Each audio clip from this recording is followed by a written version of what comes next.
The Strange Sky Part 3. My mum and dad argued again, but I tuned them out.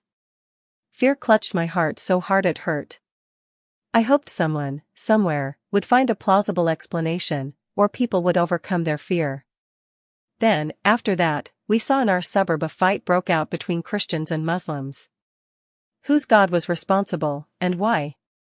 My mum convinced herself it was her God, but she'd said before that it was a sign of his love. Now it was a sign of the apocalypse. I became the kid at school who didn't know. The other kids mocked me, and I'd get into fights all the time, most of which I came out the worst off.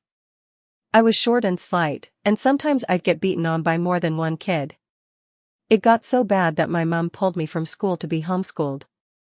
In all honesty, I would have rathered to stay in school. My mother's mind had started to deteriorate. She was on medication for schizophrenia, but it no longer seemed to help. I hated being around her. I hated everything.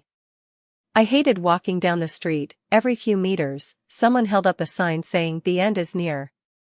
Or God is going to punish us. Or aliens or whatever, or they rambled incoherently. The pain in my chest never seemed to go away. I hated watching the news. It got worse every day. Wars broke out in Europe, Asia and the Middle East. Buddhists fought Muslims. Jews fought Christians. Catholics fought Protestants, and they all fought amongst themselves. Fights broke out all over New Zealand, too.